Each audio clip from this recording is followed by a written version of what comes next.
Um feliz sábado aos irmãos da igreja de Estélio Maroja aí no Belém do Pará. Um bom dia a todos, que a graça e a paz do Senhor Jesus sejam com todos vocês. Eu sou Ezequiel Gomes e para mim é um privilégio enorme poder pregar para vocês nesta manhã através da internet, mas com o coração bem pertinho de cada um de vocês aí, para a gente poder conversar sobre algumas coisas extremamente importantes da palavra de Deus. Hoje eu gostaria de conversar com vocês a respeito de como que a gente deve viver com vistas, à volta de Jesus. A gente não sabe quando Jesus vai voltar, mas a gente sabe que a cada dia isso está mais perto, a cada dia o evangelho avança, e Jesus falou que ao ser pregado o evangelho do reino em testemunho a todas as nações, o resultado é que após isso, então, viria o fim. Muitas pessoas têm um pouco de medo do fim, especialmente porque o fim está associado com pragas, problemas, dificuldades que ninguém gostaria de viver, não é verdade? Todavia, a vida é feita, desses desafios, e a gente precisa encará-los com coragem, com confiança em Deus. Mas o fim não tem unicamente aspectos negativos, né? O fim também é o fim do mal, o fim do pecado, o fim das coisas ruins. Então, no final das contas, nós deveríamos ansiar pelo fim e não temê-lo. Ainda que é verdade que a gente não deve negar e nem precisa que o fim está associado a algumas coisas ruins que ainda vão acontecer nesse mundo. Mas Deus estará com cada um e vai abençoar, e vai proteger, e vai ajudar, independentemente das circunstâncias, que o mundo vier a experimentar daqui até o momento em que Cristo volte nas nuvens do céu. Como texto base da nossa reflexão hoje, eu escolhi Hebreus capítulo 13. Então vocês podem abrir a Bíblia de vocês aí e nós vamos ler todos os versos do capítulo, são 25 versos, e depois eu vou voltar explicando cada um deles, com foco nessa ideia do nosso estilo de vida, da forma como a gente deve viver enquanto Cristo não volta. Então eu vou dar um tempinho aí para vocês abrirem a Bíblia, para todo mundo acompanhar. Peço que vocês tenham uma redobrada atenção, porque como a gente está fazendo esse sermão online através de áudio, a gente pode às vezes cair um pouco na tentação de desviar a atenção e perder um pouco o foco da mensagem. Então esse é um momento de se concentrar na palavra de Deus e buscar ouvir o que ela tem para nós da parte do Espírito Santo, não do Ezequiel, que é só um instrumento aqui para a pregação da palavra. E tenham atenção na leitura. Às vezes a gente não tem o costume de ler na Bíblia assim um capítulo inteiro, tantos versículos, e a gente precisa ter atenção, mas com certeza o Espírito Santo vai estar com cada um para a gente poder se aperfeiçoar no conhecimento da palavra, tá bom? Então, assim, com a Bíblia aberta, vamos orar para que Deus venha falar ao coração de cada um de nós. Oremos. Pai do céu, maravilhoso e querido, muito obrigado pelo imenso privilégio de podermos abrir a Tua palavra e podermos ouvir a Tua voz. Nós queremos viver para a honra e glória do Teu nome enquanto Cristo não volta, e para isso precisamos aprender da Tua palavra. Por isso, Pai, coloca no nosso coração aquilo que vem do Teu Espírito, mostra-nos qual seja a Tua vontade, naquilo que estivermos errando, que o Senhor nos perdoe, naquilo que o Senhor deseja transformar a nossa vida, que nada impeça a Tua obra, e que o Senhor seja conosco até o dia da nossa morte, ou se não vamos morrer, até o dia da volta de Jesus. Que o Senhor nos prepare para isso, nos dando a tua graça, o perdão dos nossos pecados, o poder do Espírito Santo para podermos testemunhar ao mundo, segundo a tua vontade, em cumprimento da tua palavra, em nome do Senhor Jesus, nós oramos. Amém. Bom, meus amados irmãos e minhas amadas irmãs aí em Belém do Pará, não sei se aí tá calor, tá frio, não sei nem se faz frio em Belém do Pará.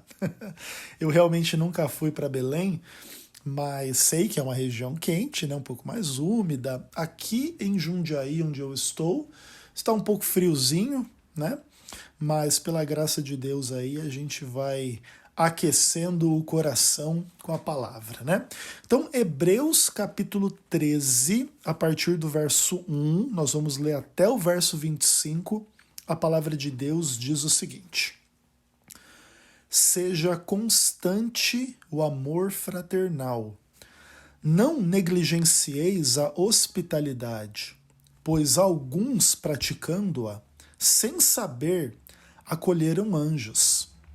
Lembrai-vos dos encarcerados, como se presos com eles, dos que sofrem maus tratos, como se com efeito vós mesmos em pessoa fosseis os maltratados.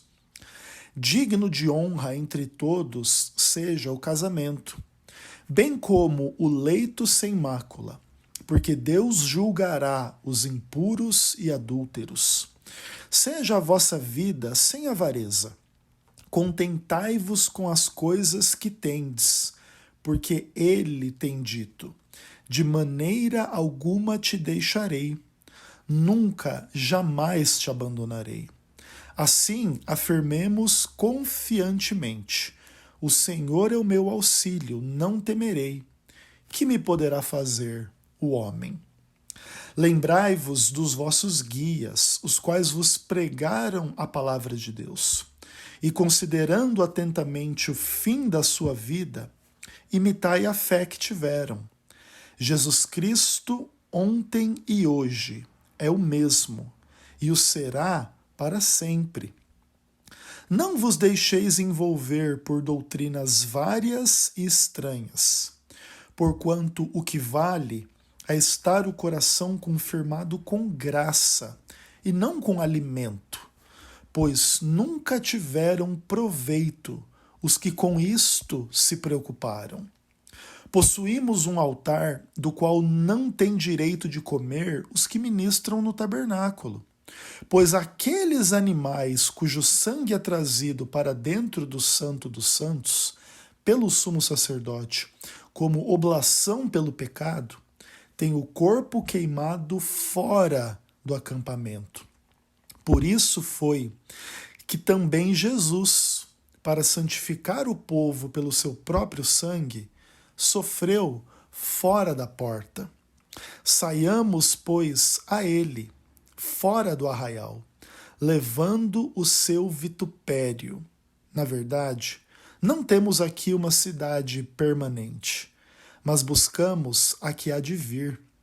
Por meio de Jesus, pois, ofereçamos a Deus sempre sacrifício de louvor, que é o fruto dos lábios que confessam o seu nome. Não negligencieis igualmente a prática do bem e a mútua cooperação, pois com tais sacrifícios Deus se agrada. Obedecei aos vossos guias e sede submissos para com eles. Velam por vossa alma, como quem deve prestar contas, para que façam isto com alegria e não gemendo, porque isto não aproveita a vós outros. Orai por nós, pois estamos persuadidos de termos boa consciência, desejando em todas as coisas viver de forma digna. Rogo-vos com muito empenho que assim façais, a fim de que eu vos seja restituído mais depressa. Ora, o Deus da paz, que tornou a trazer dentre os mortos a Jesus nosso Senhor, o grande pastor das ovelhas, pelo sangue da eterna aliança, vos aperfeiçoe em todo o bem, para cumprirdes a sua vontade, operando em vós o que é agradável diante dele, Por Jesus Cristo, a quem seja a glória para todo o sempre. Amém. Rogo-vos ainda, irmãos, que suporteis a presente palavra de exortação, tanto quanto vos escrevi resumidamente. Notifico-os que o irmão Timóteo foi posto em liberdade com ele. Caso venha logo, vos verei. Saudai todos os vossos guias, bem como todos os santos. Os da Itália vos saúdam. A graça seja convosco.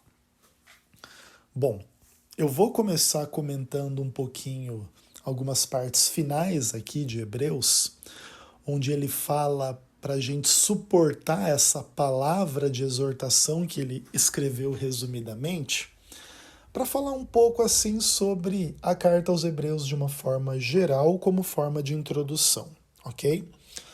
A carta aos Hebreus é uma das cartas mais extraordinárias da palavra de Deus. E ela tem por contexto algumas pessoas de origem judaica que haviam se convertido e que agora, em função de inúmeros problemas de ordem espiritual, estavam de alguma forma sofrendo vários problemas em função da sua nova fé. A gente lembra que o judaísmo, né, da qual essas pessoas eram originárias, era uma religião mais antiga, mais bem aceita, né? No próprio Império Romano, o judaísmo era considerado uma religião lícita, ou seja, eles tinham um status legal que lhes permitia viver a sua religião, guardar o sábado e etc., e fazer os seus sacrifícios, ter as sinagogas e tudo mais. E quando o cristianismo surge, especialmente naquilo em que o cristianismo rompe com o judaísmo, em função assim da aceitação de Jesus como o Messias, que nem todos os judeus aceitaram, então os cristãos acabaram fazendo parte de um novo movimento que mais cedo ou mais tarde viria a ser uma nova religião. E você começar uma coisa mais do zero, naturalmente é mais difícil do que você viver uma coisa que já existe, né, há algumas centenas ou milhares de anos, como era o caso do judaísmo. Então o judaísmo já tinha uma estrutura grande de sinagogas, já tinha o templo, tinha suas doutrinas, tinha suas crenças, tinha suas práticas, e os cristãos nascem no meio do judaísmo, mas se separam dele. E agora você perde o apoio de familiares, de amigos, pode perder trabalho, você pode ter um monte de dificuldades que não são simples e não são fáceis. Então muitos desses judeus que se tornaram cristãos estavam se desanimando, inclusive considerando voltar atrás e voltarem ao judaísmo. E aí o autor da carta aos Hebreus, ele fala bastante sobre isso, né? Que se a gente volta atrás tendo pleno conhecimento da verdade, a gente já não tem mais como ter a solução dos nossos problemas, dos nossos pecados, porque já não resta um sacrifício por nós. Porque o sacrifício que Jesus fez por nós é superior aos sacrifícios que acontecem no templo, em Israel, no contexto da fé judaica e coisas desse tipo. Então o contexto um pouco da carta tem que ver com isso, com o desânimo, com a dificuldade, com os problemas de ordem moral, de ordem financeira, de vida e de um monte dessas coisas que são bastante graves, né? Especialmente para um movimento que estava nascendo, que era um movimento pobre, que era um movimento que passava por várias lutas e dificuldades. Eles tinham os seus antagonistas tanto no mundo judaico quanto no mundo gentil. Então os cristãos eram uma minoria na sociedade que tinha bastante dificuldade de viver a sua fé e trabalhar e prosperar. Então a vida era muito complicada na época em que Hebreus foi escrito, né? Imagine que não só os hebreus não tinham uma internet para poder ouvir um sermão através de um áudio, de um vídeo da internet, como eles não tinham muitas outras facilidades que a gente tem na vida hoje, como luz elétrica, como toda essa estrutura de produção, né, de consumo de alimento. Então a vida era um pouco mais difícil naquela época, né, em relação a milhares de questões que às vezes a gente perde um pouco essa noção, né? Então é importante a gente considerar esse contexto como um todo para a gente entender o que está sendo dito aqui. Então vamos voltar para o texto, tá? Esse capítulo 13 de Hebreus, ele é assim um pouco do fechamento de tudo aquilo que o autor deseja enfatizar na prática para que os hebreus ali, os cristãos de origem judaica, que eles pudessem considerar para poder superar as dificuldades que eles estavam vivendo nesse mundo. Então, a primeira coisa que ele fala é sobre a constância do amor fraternal, do amor entre as pessoas que se consideram amigas e que se importam umas com as outras. Se a igreja não for um ambiente de amor fraternal, ela falhou miseravelmente na sua missão. A nossa missão não é simplesmente pregar um conteúdo doutrinário para as pessoas acreditarem. É de fato a gente construir uma comunidade de amor, e esse amor precisa ser constante. E ele tem que ser fraternal, ele tem que ser uma coisa entre todos os homens, entre todas as mulheres, entre todos os amigos, entre todos os irmãos. Ainda que é verdade que isso seja uma coisa muito desafiadora. É muito fácil falar de amor, é muito difícil a gente realmente amar as pessoas. Lembra lá de 1 Coríntios capítulo 13, né? O amor é paciente, às vezes a gente perde a paciência com a mãe, com o filho, com o amigo, com o marido, com a esposa.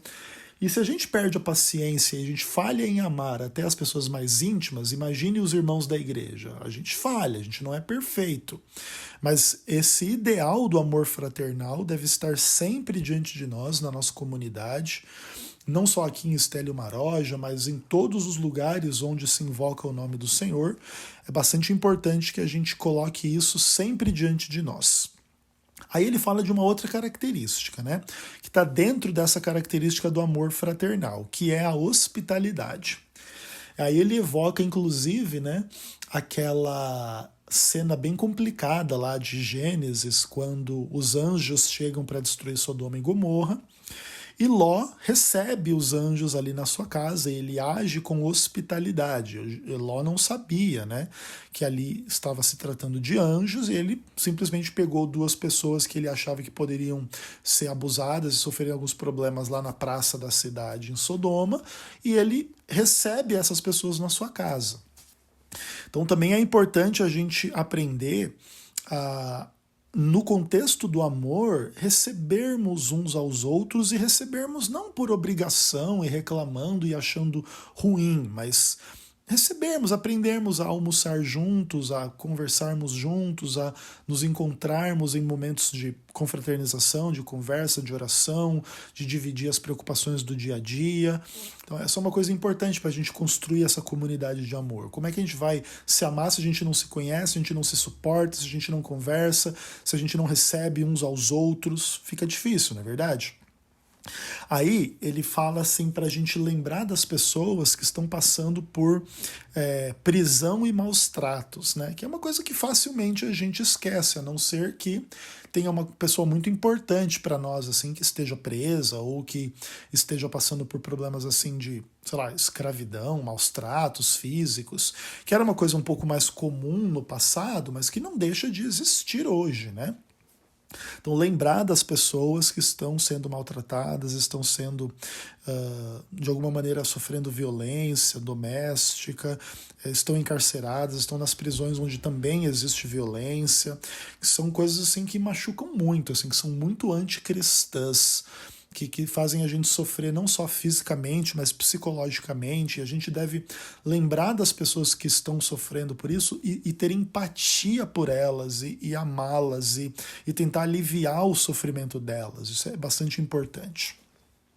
Aí, nesse contexto, ele se lembra do matrimônio, né, do casamento, e pede que a gente viva a nossa sexualidade sem mácula, e lembrando que Deus vai julgar, ou seja, vai punir, né, a imoralidade, a impureza ou o adultério. As questões sexuais são sempre muito complicadas de serem tratadas no ambiente da igreja, até porque, em geral, a gente tem desde crianças até idosos, homens, mulheres, pessoas solteiras, pessoas casadas. Então, às vezes é um pouco mais complicado a gente tratar do assunto da sexualidade de uma forma livre no contexto da igreja. Também existe muito tabu, também existe muita vergonha para falar desse assunto. É uma coisa assim um pouco melindrosa, né? Mas o fato é que a gente precisa aprender a tratar com a sexualidade, que é uma coisa desafiadora para a maioria das pessoas. Muitos de nós e a maioria dos seres humanos têm os seus pecados sexuais, ou na prática, ou na mente, ou em teoria, e às vezes tem cobiça, às vezes tem vaidade, às vezes tem pornografia, às vezes tem de fato uma fornicação, tem adultério, tem traição, tem piada maliciosa, tem um monte de coisas assim que são comuns, mas não deixam de ser ruins por serem comuns. E a gente precisa entender que a vaidade, a malícia, a prostituição, o adultério, conquanto eles pareçam trazer algo de prazer, de algo que nos excita, que algo que nos atrai, eles escondem por detrás disso tudo a frustração, a doença, a gravidez indesejada, a perda das sensibilidades morais, a perda do valor que às vezes as pessoas têm, as pessoas se tornam simplesmente objetos sexuais e coisas desse tipo, e a gente não deve andar por esse caminho. Deus vai julgar todas essas coisas, isso também não quer dizer que Deus não possa perdoar pessoas que erram nessa e em outras áreas, mas a gente não deve nunca usar o perdão de Deus para dar vazão aos pecados da violência, ou do sexo, ou do dinheiro, ou da corrupção, ou da mentira, ou de qualquer outra coisa. E no sexo não é diferente. Então, se alguém está envolvido em algum tipo de pecado nesse ponto, não se sinta desanimado e na perspectiva de que será destruído e condenado e fim. Deus pode e quer perdoar, mas Ele também pode e quer restaurar de maneira que essas coisas possam ser superadas, né? E que a gente possa vencer os vícios, os pecados, os problemas de ordem da sexualidade, ok? Aí depois ele continua falando de uma vida sem avareza, sem inveja, na qual a gente se contenta com o que a gente tem. Esse também é um ponto que evoca assim, um monte de dificuldades assim da parte das pessoas. Todos nós gostaríamos de ter mais do que a gente tem, não importa o quanto a gente tenha.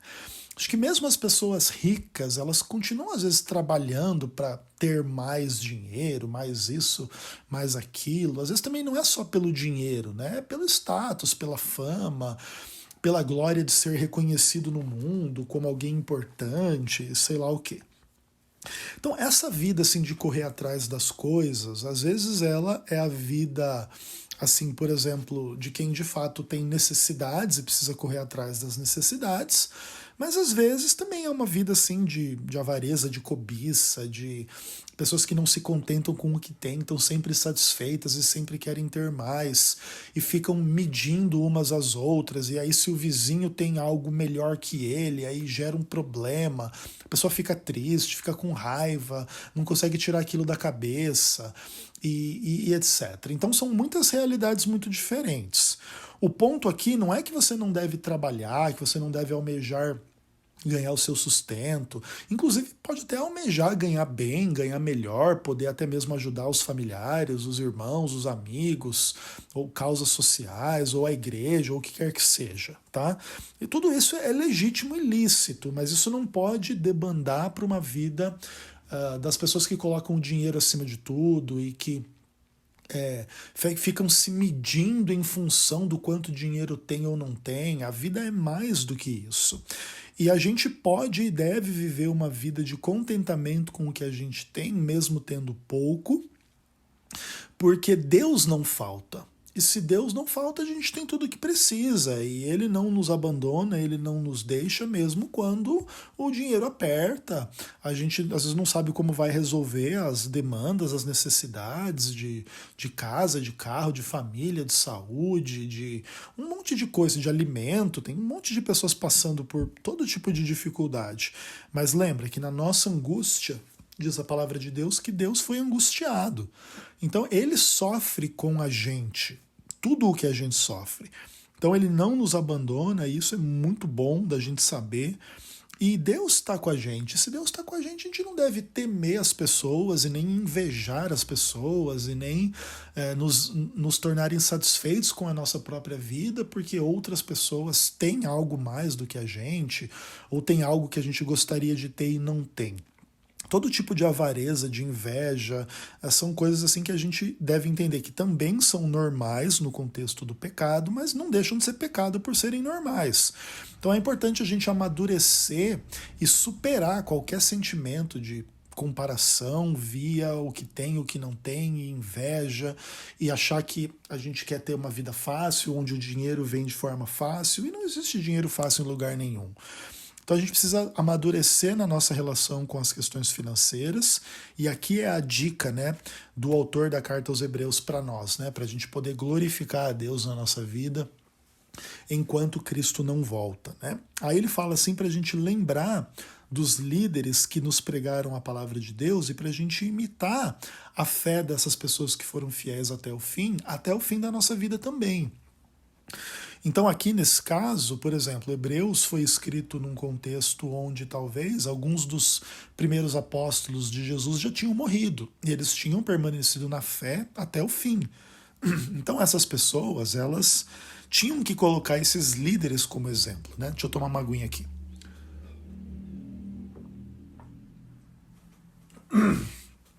Então é isso, né? Peço desculpa aí, pessoal. Então é isso, tipo, muitos discípulos já tinham morrido naquela época e eles, então, tinham que entender, os hebreus ali que estavam vivos ainda, que a gente precisa perseverar até o fim. Isso não quer dizer que a nossa vida vai ser fácil, mas quer dizer que Deus vai estar com a gente até o fim. Então a gente deve imitar a fé que essas pessoas tiveram até o fim da nossa própria vida também. Lembrando, né, que todos os discípulos de Jesus, praticamente, tirando João, morreram morte de mártir, né, por pregar o evangelho, e foram torturados, e foram crucificados, e foram esfaqueados, e foram mortos por pregarem o evangelho. Então a gente não deve ter medo disso, até porque morrer viver é Cristo e morrer é lucro. Então ninguém deve temer morrer no cumprimento da missão do Senhor. Também ninguém quer morrer, mas ao mesmo tempo, né, como diz a palavra de Deus, aquele que crê em mim, ainda que morra, viverá, e viverá para sempre. Então a gente também não tem que ter muito assombro diante das perspectivas da morte. E por quê? Porque Jesus Cristo é o mesmo, ontem, hoje e para sempre. Ele venceu a morte, ele vai nos dar vida além da morte, ele vai nos ressuscitar, ele vai nos fazer fiéis e felizes na sua presença. Basta a gente confiar, crer e seguir de verdade até o fim. Aí ele fala uma coisa assim que é muito interessante no contexto da fé adventista, né? Para a gente não se deixar envolver por doutrinas várias e estranhas, porque o que realmente importa é ter o coração confirmado com graça e não com a alimentação. Existem algumas pessoas, não só no adventismo, mas no mundo de uma forma geral, que colocam a alimentação num patamar de algo muito importante e que divide a humanidade entre pessoas iluminadas e pessoas não iluminadas. Vou dar um exemplo fora do adventismo para vocês entenderem. Por exemplo, existe um movimento que se chama assim da macrobiótica, que é um movimento oriental que tem um monte de ideias a respeito de alimentação, que a gente deve comer cereais integrais e vegetais e não muito ovo, carne, leite e açúcar. E assim, na visão deles, nada é proibido. Você pode comer carne, você pode comer leite, você pode comer açúcar, mas você deve comer o mínimo possível e comer mais aí vegetais e ter pratos balanceados. Eles têm uma filosofia assim de yin e yang, é umas coisas bem malucas. E no final das contas, o que, que eles entendem? Eles entendem que as pessoas que praticam a tal da macrobiótica de uma forma mais estrita, mais fiel, mais correta, elas têm um monte de vantagens em relação às demais pessoas. Elas são melhores que as outras. Então, enquanto as outras pessoas estão aí comendo tudo errado, elas estão comendo tudo certo, e as outras pessoas vão ficar doentes, elas não vão ficar doentes. As outras pessoas estão maltratando o seu próprio corpo, elas estão bem tratando o seu próprio corpo. E aí cria um pouco dessas castas. O adventismo, às vezes, tem um pouco dessa tendência também. Algumas pessoas acham que porque vão fazer a reforma de saúde e vão ter os 8 remédios da natureza, alguns vão ser vegetarianos, aí eles são melhores que os outros. E o autor de Hebreus está dizendo que não. O que confirma o nosso coração na fé não é a gente comer isso ou não comer aquilo, com quanto a gente deva cuidar do que come, mas o que realmente confirma o nosso coração é a graça. E se você comparar a graça com a alimentação não importa, o que importa é a graça. Isso não quer dizer que a alimentação não importa para nada. A alimentação, sim, vai fazer a diferença entre a gente ter uma vida melhor ou pior, especialmente se a gente come muita porcaria e muito mal, a gente pode ter um monte de problema que quem come melhor não vai ter. Mas essa não é a diferença entre quem é salvo e não é. A Bíblia, inclusive, em outros momentos, ela diz que o reino de Deus não é comida nem bebida, mas é paz e alegria no Espírito Santo. Então a gente não deve condenar as pessoas com base assim, quem vai para o céu é quem come alface, arroz, feijão, e quem vai para o inferno é quem come carne e brigadeiro. Você deve talvez comer menos carne, menos brigadeiro, menos porcaria de uma forma meio que geral, mas entendendo que não é isso que vai fazer alguém ser cristão. Lembra, por exemplo, que Hitler, né, era um vegetariano, que pretendia comer tudo bem e estava lá matando as pessoas, não adiantava nada, né, irmãos? Então a diferença entre quem é fiel e quem não é o que a gente come ou não come, ok? É realmente aquilo que a gente crê da parte de Deus como graça, que é o que realmente importa. Aí ele continua dizendo assim, que a gente possui um altar do qual não pode comer quem ministra no tabernáculo. Aqui, inclusive, já se trata bem claramente da separação do cristianismo e do judaísmo. Quem está lá no judaísmo fazendo esses ministros do santuário lá do templo, não é cristão, não pode comer do altar que está aqui na igreja, né? Porque lá no tabernáculo eram mortos animais, mas por nós quem morreu foi Cristo. E assim como os corpos dos animais eram queimados fora do arraial, Jesus sofreu fora das portas de Jerusalém. E a gente deve acompanhar a Cristo e não esses sacrifícios do templo. Porque é pelo sangue de Jesus que a gente é santificado. É pelo sangue dele, por isso a gente vai atrás dele. Isso é o que importa. Aqui, o autor de Hebreus está contrastando o que acontecia no templo de Israel com o que acontece na igreja. E o que acontece na igreja é melhor, é mais importante, é superior. Cristo é superior. Porque o sangue de Cristo é o que realmente perdoa os nossos pecados. E não o sangue de carneiro, bode, boi e coisas desse tipo, ok? Aí ele continua dizendo assim, que a gente não tem aqui uma cidade permanente, mas a gente busca a que há de vir. E aqui também evoca-se toda uma discussão a respeito de economia, política, sociedade, onde muitas pessoas às vezes colocam tanto foco nesse mundo que esquecem do mundo por vir e elas fazem deste mundo o seu lar. E o cristão ele precisa entender que esse lar não é aqui. O nosso lar de verdade é a Jerusalém Celestial e não aqui. Isso não quer dizer que a gente não possa ou não deva lutar pelo nosso país, pela nossa cidade, por melhores condições de vida em trabalho, com a família, ou o que quer que seja. Mas isso quer dizer que a gente tem que ter a consciência de que esse mundo é provisório e o mundo que há de vir não é. Então, o foco sempre é no mundo por vir, não nesse mundo aqui. E tudo que a gente faz nesse mundo aqui é para levar o máximo de pessoas para aquele mundo lá. Isso é o que importa. É o cumprimento da nossa missão, seja na nossa família, seja na nossa comunidade, seja através da internet, seja através da nossa influência de uma forma geral.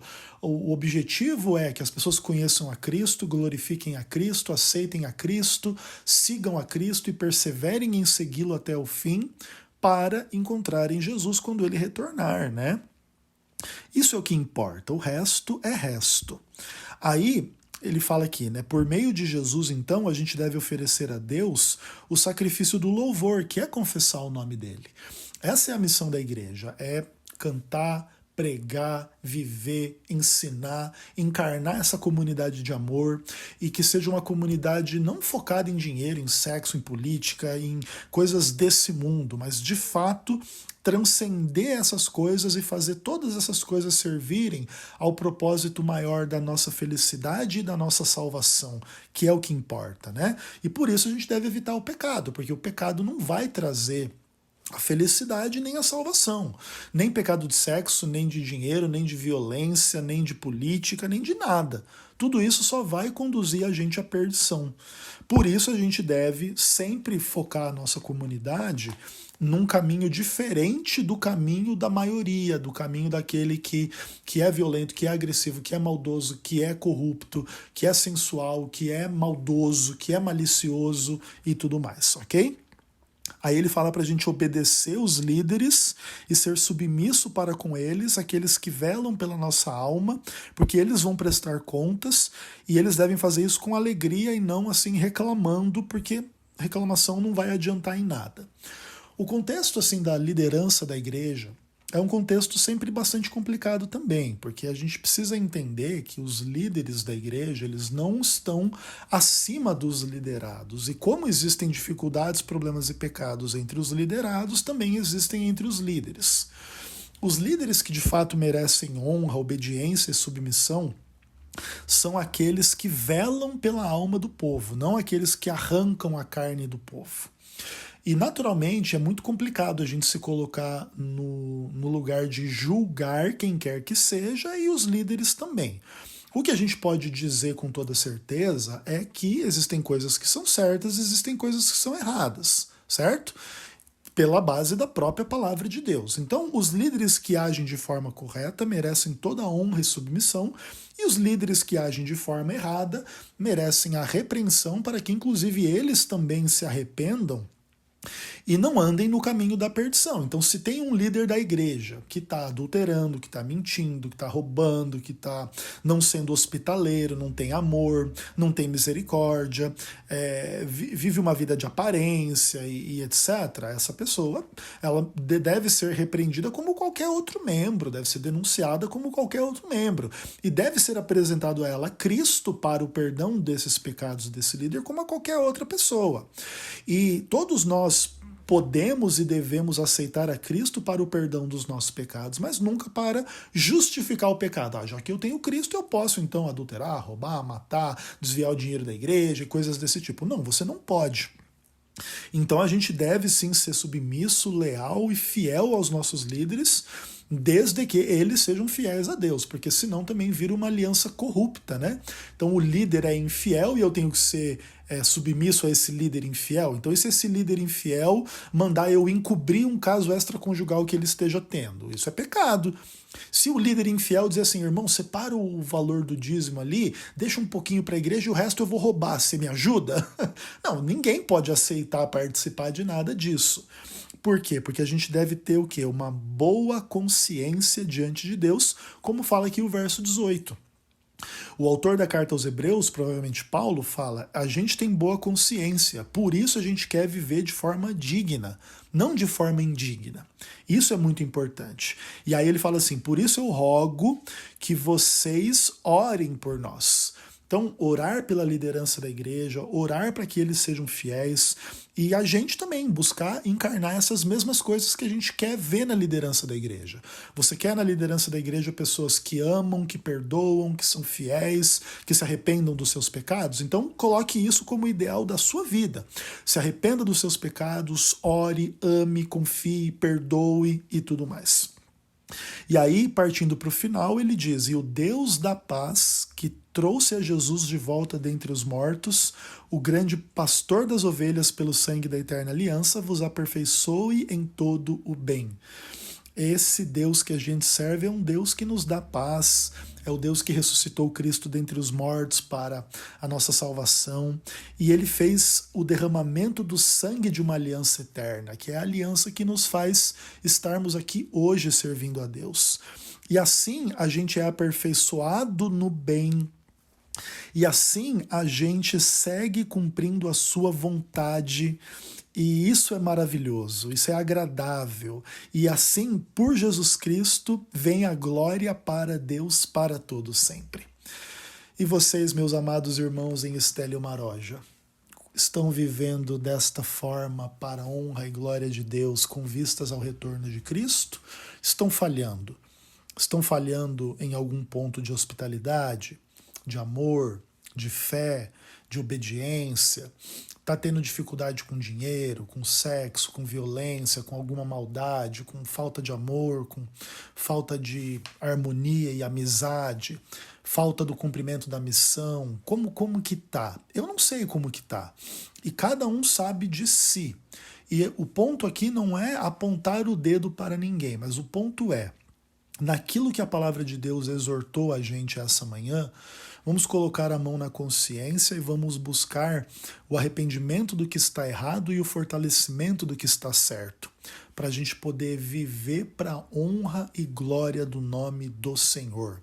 E o meu apelo hoje é, se você entendeu a mensagem de Cristo para você essa manhã, e que se você entendeu que você precisa do Senhor Jesus para o perdão de algum pecado e para te fortalecer no caminho do bem e da verdade, para você estar pronto para a volta de Jesus, eu peço que você tome a decisão no seu coração de se submeter àquilo que a palavra de Deus ensina, buscar sempre se arrepender daquilo que ela declara como sendo errado, lutando contra o vício, contra o pecado, contra o engano, contra o erro, contra a heresia, contra tudo aquilo que há de mal e que às vezes tenta seduzir a igreja, tenta dividir a igreja, tenta destruir a igreja, para que a gente possa ter a vida que Deus quer que a gente tenha, mesmo em meio às dificuldades do mundo que a gente vive. Então eu gostaria de pedir que aqueles que entenderam e aceitaram essa mensagem nesse momento possam levantar as suas mãos, numa atitude de demonstração pública de que entenderam a mensagem, e assim com as mãos levantadas, e a minha mão está aqui levantada para quem não consegue me enxergar, a gente vai fazer a oração final, ok? Oremos. Senhor Deus Pai maravilhoso, em nome do Senhor Jesus, nós louvamos o Teu nome. Te agradecemos por esta mensagem e queremos te pedir perdão naquilo que temos falhado diante de Ti. Às vezes falhamos nas questões sexuais, nas questões financeiras, nas questões do amor, da hospitalidade, da amizade, do cumprimento da missão. Às vezes não nos submetemos à Tua verdade, à Tua vontade, e por isso clamamos o Teu perdão. Mas nós não queremos o perdão para justificar o caminho errado. Torna-nos ao caminho certo, ajuda-nos, guia-nos, não nos abandone e nos ensine a andar no Teu caminho até o dia da nossa morte, ou se não vamos morrer até o dia da volta de Jesus. Abençoa cada pessoa que está aqui na igreja de Estélio Maroja, também os seus familiares, também as pessoas no trabalho, na comunidade de uma forma mais ampla, e nos ajude a cumprir a Tua vontade. Oramos em nome de Jesus. Amém.